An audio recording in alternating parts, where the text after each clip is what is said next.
খিলঞ্জীয়া গৰীয়া মুছলমান অধ্যুষিত ভেল্লাত ৰঙালী বিহু উদযাপন।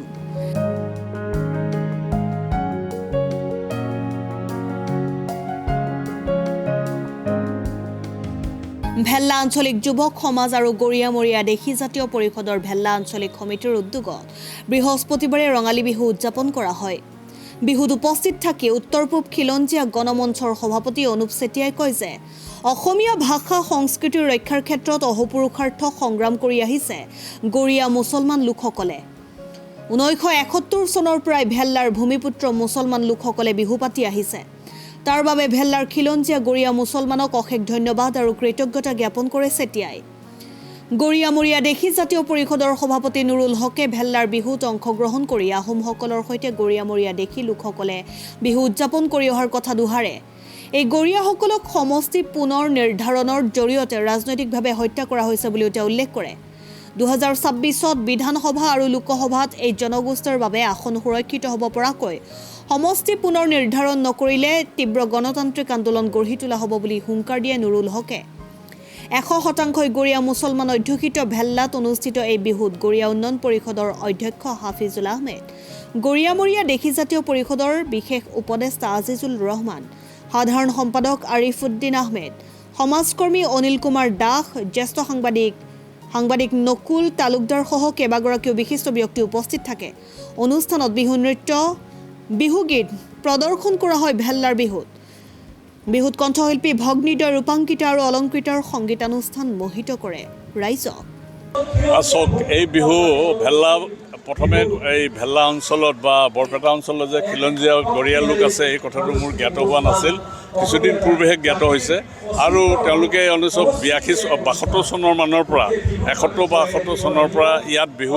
উদযাপন কৰিও আহিছে। মই নতুনকৈ জানিছোঁ কথাটো এটা কথা তেওঁলোকে এই মানুহখিনি হাড়ে হিমজুৱে খিলঞ্জীয়া মানুহ, গতিকে তেওঁলোকৰ মাজত এটা বহু সময়ত এটা সংশয়ৰ ভাৱ সৃষ্টি হয়। তেওঁলোকে কিন্তু অসমীয়া ভাষা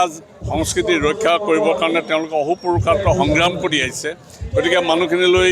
সকলো ৰাইজলৈ আমাৰ ধন্যবাদ আৰু কৃতজ্ঞতা জ্ঞাপন কৰিছোঁ, শ্ৰদ্ধা জ্ঞাপন কৰিছোঁ। আৰু আজি ইয়াত খুব এটা সুন্দৰ পৰিৱেশত, বতৰো ভাল, সুন্দৰ পৰিৱেশত বিহু আয়োজন কৰিছে। বিহু আয়োজন কৰা দেখি পেলাই এই ভেল্লাবাসী ৰাইজৰ প্ৰতি আমাৰ কৃতজ্ঞতা থাকিব আৰু আটাইবিলাক ৰাইজলৈ আমাৰ আজি এই সুযোগতে আমাৰ শেহতীয়াকৈ হ'লেও, যদিও আজি প্ৰথম জেঠ মাহ হ'লেও বিহুৰ ওলগ আৰু শুভেচ্ছা ৰাইজলৈ আমি জ্ঞাপন কৰিছোঁ। এইটো খুব ভাল দেখিছোঁ। আৰু এটা কথা হৈছে কি, মই এটা কথা দেখি ভাল লাগিছে যে আজি ইয়াতে যিখন গামোচা আমাক প্ৰদান কৰিছে, এই গামোচা কোনো থলুৱা গামোচা। আৰু বহু ঠাইত দেখা যায় যে যিখন গামোচা ব্যৱহাৰ কৰে সেইখনে আমদানিকৃত গামোচা কৰে। সেইটোৱে কিন্তু আমি অকণমান বেয়া পাওঁ যে আমদানিকৃত গামোচাত ব্যৱহাৰ কৰাটো। গতিকে আজি ইয়াত দেখিছোঁ যে থলুৱা গামোচাখনেই প্ৰথমে যে থলুৱা শিল্পীক যিটো আদৰণি জনাইছে, থলুৱাক যিটো প্ৰাধান্য দিছে ভেল্লাবাসী ৰাইজে, এই গামোচাখনে প্ৰমাণ কৰিছে যে তেওঁলোকে থলুৱাক বেছি প্ৰাধান্য দিছে, গুৰুত্ব দিছে। থলুৱা শিল্পীক গুৰুত্ব দিয়াটো খুবেই ভাল হৈছে, কাৰণ থলুৱা শিল্পীসকলক যদি আমি নিদিওঁ তেতিয়াহ'লে কৃষক ৰাইজে বা ৰাইজে কষ্ট কৰি সংগৃহীত ধন যে বাহিৰৰ শিল্পীসকলক আনি তেওঁলোকক ধনেৰে উপচাই দিয়াটো মই কেতিয়াও সমৰ্থন নকৰোঁ। যাতে আমাৰ এই অঞ্চলত যিবিলাক সৰু সৰু শিল্পী আছে তেওঁলোকৰ প্ৰতিভা বিকশিত কৰাৰ সুযোগ দিয়া উচিত। ইয়াত ধৰ্মৰ কথাটো নাহে। গৰীয়াসকল অসমীয়া জাতিৰ অবিচ্ছেদ্য অংগ। আহোমৰ দিনৰ পৰাই আহোমসকলৰ লগত একেলগে বিহু সংস্কৃতিৰ এক অসমীয়া জাতিৰ উপাদান হিচাপে পালন কৰি আহিছে গৰীয়াসকলে, মৰীয়াসকলে, দেশীসকলে। গতিকে বিহুক আমাৰ পৰা, গৰীয়াসকলৰ পৰা কেতিয়াও বেলেগ কৰিব নোৱাৰে, কেতিয়াও বিভাজন কৰিব নোৱাৰে। যিদৰে অসমীয়া জাতিৰ পৰা গৰীয়াসকলক কেতিয়াও উঘালি পেলাব নোৱাৰে, বিভাজন কৰিব নোৱাৰে, যিদৰে গৰীয়াক ভাঙিব নোৱাৰে, ঠিক তেনেদৰে বিহুকো অসমীয়া গৰীয়াসকলৰ পৰা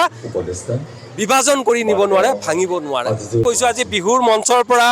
আমি এটাই কথা আমি সকীয়াই দিব বিচাৰোঁ চৰকাৰখনক, যে আজি ৰাজনৈতিকভাৱে যি ডিলিমিটেশ্যন কৰিলে, সমষ্টি পুনৰ নিৰ্ধাৰণ কৰিলে, গৰীয়াসকলক এক প্ৰকাৰ হত্যা কৰা হ'ল। গতিকে আজি ভেল্লাৰ এই বিহুৰ মঞ্চৰ পৰাই মই ক'ব খোজোঁ গৰীয়াসকলৰ আৰু মৰিয়া দেশীসকলৰ কাৰণে আমি যি দাবী জনাই আহিছোঁ যে বিধানসভা আৰু লোকসভাত ৰিজাৰ্ভেশ্যনৰ ব্যৱস্থা সেই ব্যৱস্থাটো আমাৰ গৰীয়া মৰিয়া দেশীসকলৰ কাৰণে কৰিব লাগে সেইটো প্ৰতিটো জাতি জনগোষ্ঠীয়ে ইতিমধ্যে আমাক সমৰ্থন কৰিছে গতিকে চৰকাৰে এই ক্ষেত্ৰত বিহিত ব্যৱস্থা ল'ব লাগে আৰু এই ক্ষেত্ৰত আমি ভাবোঁ এই চৰকাৰখনে এক বিহিত ব্যৱস্থা ল'ব বুলি আমি আশা ৰাখিছোঁ আৰু নহ'লে আমি যি সংগ্ৰামৰ পথ লৈছোঁ এই গণতান্ত্ৰিক সংগ্ৰামৰ পথ আমাৰ অব্যাহত ৰাখিম এটা বাক্যতে আমি ক'ব খোজোঁ এইবাৰ আমি আৰু নেৰোঁ এইবাৰ আমি এৰা নহ'ব কোনো ধৰণৰ কম্প্ৰমাইজ নহ'ব 26ত আমাক চিট ৰিজাৰ্ভেশ্যন লাগিবই লাগিব সংসদতো লাগিব বিধানসভাতো লাগিব নহ'লে অন্যথাই আমি গৰীয়া মৰিয়া দেশীসকলে সংগ্ৰামৰ পথ ল'ব লাগিব ৰাস্তাত ওলাই আহিব লাগিব গণতান্ত্ৰিকভাৱে প্ৰতিবাদ কৰিব লাগিব আৰু প্ৰতিবাদ আমাৰ চলি থাকিব সংগ্ৰাম আমাৰ চলি থাকিব আলোচনাও সমানে চলি থাকিব চৰকাৰৰ লগত চাওক বিহু আমাৰ তেজত বৈ আছে কাৰণ আমি গৰীয়া মৰিয়া দেশীসকল আমিতো মূলতঃ ইয়াৰে খিলঞ্জীয়া লোকৰ পৰাই আমি এটা সময়ত ধৰ্মান্তৰিত হৈছিলোঁ আমাৰ ক'বলৈ গ'লে 99% মানুহে ধৰ্মান্তৰিত লোক গতিকে আমাৰ তেজত আমাৰ দেহৰ শিৰাই শিৰাই অসমীয়া যি খিলঞ্জীয়া সংস্কৃতি সেই প্ৰবাহমান হৈ আছে গতিকে বিহুৰ জৰিয়তে আজি তাক আমি আমাৰ সেই যি সংস্কৃতি প্ৰিয় আমাৰ যি মন তাক আজি আমি ইয়াত মানে প্ৰকাশ কৰিছোঁ আজি ভেল্লাবাসী ৰাইজে পুনৰবাৰ অসমৰ ৰাইজক এই কথাটো জনাই দিলে যে ইয়াত খিলঞ্জীয়া লোকে বাস কৰে আৰু আমাৰ তেজত এতিয়াও বিহুৰ যি সংস্কৃতি সেই আমাৰ তেজত এতিয়াও প্ৰবাহমান হৈ আছে আমি সম্পূৰ্ণৰূপে খিলঞ্জীয়া আমি অসমক ভাল পাওঁ অসমেই আমাৰ পূৰ্বপুৰুষৰ এই ভূমি আমি কোনো বাহিৰৰ কোনো ভূমিৰ লগত আমাৰ কোনো সম্পৰ্ক নাই আমাৰ জাতীয় জীৱনৰ যি আয়ুস ৰেখা এই বিহু আমাৰ প্ৰাণৰ অতি মৰমৰ অসম গৰীয়া মৰিয়া দেশী জাতীয় পৰিষদৰ যি নিৰবিচ্ছিন্ন সংগ্ৰাম এই সংগ্ৰামৰ পিছত কিন্তু বৰ্তমান সময়ত এই বিজেপি নেতৃত্বাধীন মানে বৰ্তমানৰ চৰকাৰখন ডক্টৰ হিমন্ত বিশ্ব শৰ্মাই এক সৰ্বাংগ সুন্দৰ সিদ্ধান্ত গ্ৰহণ কৰিছে কেবিনেটতো সিদ্ধান্ত গ্ৰহণ কৰা আমি দেখা পাইছোঁ আৰু বৰ্তমান সময়ত আৰ্থ সামাজিক জৰীপৰ বাবে প্ৰতিখন জিলা উপায়ুক্তক নিৰ্দেশ দিয়া হৈছে যে বৰ্তমান সময়ত প্ৰতিখন জিলাত সমিতি গঠন কৰা হৈছে সেই ক্ষেত্ৰত আমি চৰকাৰখনৰ যি পদক্ষেপ এই পদক্ষেপক আমি কৃতজ্ঞতা জ্ঞাপন কৰিবই লাগিব বৰ্তমান সময়ত সমগ্ৰ অসমত গৰীয়া মৰিয়া দেশী এই তিনিওটা জনগোষ্ঠীৰ প্ৰায় 40 লাখতকৈ অধিক বৰ্তমান সময়ত আছে আৰু news desk report Assam time ৰাইজৰ কণ্ঠ অসম টাইম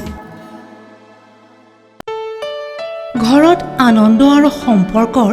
চমক বজাই ৰাখিবলৈ জৰুৰী হৈছে সকলো আনন্দময় মুহূৰ্তত মৰমৰ উপহাৰ দিয়াটো সেইবাবে মধুশ্ৰী জুৱেলাৰ্ছে আনিছে সকলো ৰঙীন ক্ষণৰ বাবে বিশেষ গহনা হীৰাৰে হওক সোণৰে হওক বা ৰূপৰে হওক শ্ৰেষ্ঠ ডিজাইনছ আৰু হলমাৰ্কযুক্ত গহনাই ৰাখে সম্পৰ্কক নিখুঁত তেনেহ'লে আজিয়ে আনক আনন্দ মধুশ্ৰী জুৱেলাৰ্ছৰ সৈতে যোগাযোগ কৰক 7028000341 নাইবা ভিজিট কৰক LNB ৰোড নলবাৰী অসম আপোনাৰ প্ৰিয় চহৰ নলবাৰীত নিজাববীয়াকৈ বসবাস কৰাৰ সপোন আছে নেকি চহৰৰ মাজমজিয়াত মাটি কিনি ঘৰ সাজি লোৱাৰ সমস্যাই দেখা দিছে নেকি সেই সমস্যা এতিয়া আৰু নাই চহৰৰ মাজমজিয়াত মাটি নিকিনাকৈ নিজে ঘৰ নসজোৱাকৈ এটা বিলাসী ঘৰৰ গৰাকী হ'ব পাৰিব আপুনি নলবাৰীত প্ৰথমবাৰৰ বাবে সেই সুবিধা আহিছে নলবাৰীত প্ৰথমটো ৰেৰাৰ দ্বাৰা অনুমোদিত আটকধুনীয়া এপাৰ্টমেণ্ট এতিয়া চহৰৰ গোপাল বজাৰত নিৰ্মাণ হৈ উঠিছে আটকধুনীয়া আহল বহল এপাৰ্টমেণ্ট তীৰ্থদ্বীপ এনক্লেভ